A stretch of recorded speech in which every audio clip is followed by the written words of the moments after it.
बिस्मिल्लाहिर्रहमानिर्रहीम। अस्सलाम वालेकुम। मैं हूं ज़हूर रवान और आप देख रहे हैं ज़हूर रवान टीवी। आज मैं आपके साथ एक बहुत ही ज़बरदस्त नुस्ख़ा शेयर करने लगा हूं, जो कि मेरा ज़ाती एक्सपीरियंस है और इसे मैंने ख़ुद इस्तेमाल किया, मैंने बहुत मुफीद पाया, इसलिए मैंने सोचा कि इस पर एक वीडियो बना दूं। और इंटरनेट पर इससे पहले, मेरी इस वीडियो से पहले आपको इस नुस्खे पर कोई दूसरी वीडियो नहीं मिलेगी, क्योंकि ये मुझे मिला है मेरे दादा जान से।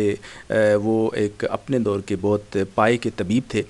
उनके पास बहुत सी किताबें थीं इस तिब पर, तो मुझे शौक़ था बुक्स पढ़ने का, तो मैं उनसे भी बहुत सी चीज़ें मैं पढ़ता रहता था। तो इस तरह से मैंने ये नुस्ख़ा मुझे उन्होंने उस वक्त बताया जब मैं ख़ुद इस बीमारी का शिकार हुआ। तो उन्होंने मुझे ये बताया कि ये नुस्ख़ा मैं इस्तेमाल करूं जिससे मैं ठीक हो जाऊंगा। तो वो तमाम लोग जिनको पेशाब में खून आता है, तो वो सारे लोग इसको इस्तेमाल कर सकते हैं। अगर आपको फ़र्स्ट टाइम इस तरह खून आना शुरू हो जाता है तो आपके लिए परेशान होने की कोई ज़रूरत नहीं है। ये आगे चलकर, अगर आपने आज इसका इलाज ना किया तो आगे चलकर ये बवासीर बन सकती है। तो इसका इलाज बहुत ही सिंपल और आसान है। वो ये है कि आप एक अंडा ले लें। अगर देसी अंडा मिल जाता है तो बहुत अच्छी चीज़ है, अगर नहीं तो ये जो आपको मार्केट से फार्मी मुर्गियों के अंडे मिलते हैं, ये भी बहुत मुफीद हैं इसमें। तो इसमें आपने ये करना है कि अंडे की सफ़ेदी अलग करनी है आपने। इसका तरीक़ाकार ये है कि आपने एक अंडा लेना है और उसको आप सिरे से तोड़ लें थोड़ा सा, और उसकी जब आप उसको हुंडेलेंगे तो उसकी सफ़ेदी निकल के बाहर आ जाएगी और उसकी जर्दी अंदर ही रह जाएगी। इसके अलावा सेपरेटर भी मार्केट में मिल जाते हैं, एक सेपरेटर उनको बोलते हैं, उसकी मदद से भी आप सफ़ेदी को जर्दी से अलग कर सकते हैं। आपने जर्दी तो नहीं लेनी, आपने सफ़ेदी को फोकस करना है, उसको एक आप प्याले एक गिलास में आप निकाल लें। उसके बाद आप अपना जो नॉर्मल पानी है, ना ठंडा हो ना गर्म हो, आपने एक नॉर्मल सा पानी जो है उसमें डालना है, फिर चम्मच के साथ उसको हिला के, तो आपने क्या करना है कि सुबह निहार मुँह अपने नाश्ते से आधा घंटे पहले आपने इसको इस्तेमाल करना है। और जितना पहले आप कर सकें ज़्यादा बेहतर होगा। आप जिस वक्त आप इसे निहार मुँह इस्तेमाल करेंगे तो फिर आपने नाश्ता कम अज़ कम आधा घंटा आपने वेट करना है। जितना ज़्यादा वेट करेंगे उतना अच्छा होगा, लेकिन आधा घंटे का वक्फ़ा आपने ज़रूर देना है। तो ये नुस्ख़ा आप जैसे ही आप इस्तेमाल करेंगे तो आपको पहले दिन ही फ़र्क महसूस होगा, आपका खून आना बंद हो जाएगा, नहीं तो आधा रह जाएगा। अगले दिन जब आप इसे इस्तेमाल करेंगे तो तकरीबन ये आप अपने आप को ठीक महसूस करेंगे। 4-5 दिन के इस्तेमाल से आप अपने आप को बिल्कुल ठीक महसूस करेंगे और कोई किसी किस्म की कोई बीमारी आपको नहीं होगी। लेकिन आपने फिर इसका इस्तेमाल वक्फ़े से जारी रखना है, यानी कि हफ़्ते में 1-2 दिन आप इसी तरह से इस नुस्खे को इस्तेमाल कर लें, तो इंशाल्लाह आप आगे बीमारी से बचे रहेंगे। और अगर ये बीमारी बहुत पुरानी हो गई है, बवासीर में बदल चुकी है, तब भी आप इसका इस्तेमाल करें। साथ दीगर अगर कोई आपको मेडिसिन कहीं से मिली हैं तो उनका भी इस्तेमाल बेशक करें, लेकिन ये एक ऐसा नुस्ख़ा है जो कि जो खूनी बवासीर है उसके लिए बहुत ही मुफीद है। और अगर ये इब्तदाई स्टेज पर है तो ये तो बहुत ही अक्सीर है और आप 2-3 दिन के अंदर अपने आप को बिल्कुल ठीक महसूस करते हैं।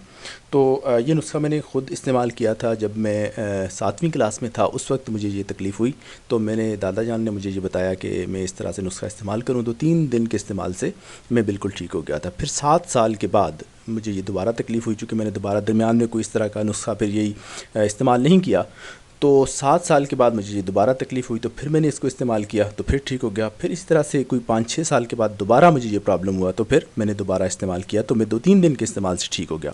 तो मैंने सोचा कि ये चूँकि इतना कारआमद है और इसको आपके साथ शेयर कर दूं, ताकि अगर आप में से किसी को कोई इस तरह का प्रॉब्लम है तो आप भी इस्तेमाल करें, इससे फ़ायदा उठाएं।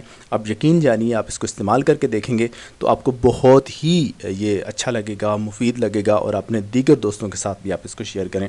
और अगर इस तरह का प्रॉब्लम आपको है तो आप कुछ दीगर एहतियातें ज़रूर करें, जैसे कि गर्म मसाला जात में पकी हुई अशिया जो हैं वो आप ना खाएँ, परहेज़ करें, मिर्चें ना खाएँ, और चाय का इस्तेमाल थोड़ा कम कर दें।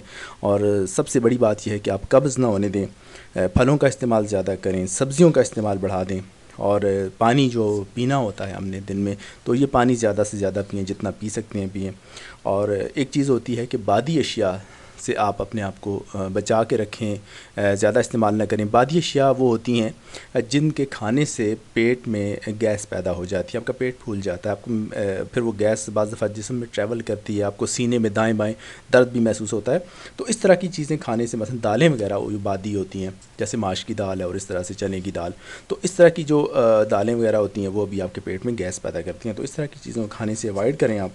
تو انشاءاللہ اس طرح کی کسی بھی بیماری میں آپ مبتلا نہیں ہوں گے۔ تو بہت شکریہ آپ کا میری ویڈیو دیکھنے کا۔ ویڈیو اچھی لگی تو لائک کمنٹ اور شیئر ضرور کر دیجئے، اور صدقہ جاریہ سمجھ کر اگر آپ چاہیں تو اپنے سوشل میڈیا پر، اپنے سوشل پیجز پر آپ اسے ضرور شیئر کریں، تاکہ زیادہ سے زیادہ لوگوں کو فائدہ ہو۔ جب آپ دوسروں کے لیے خیر کا سوچیں گے تو اللہ آپ کے ساتھ بھی بھلائی کرے گا۔ بہت شکریہ آپ کا۔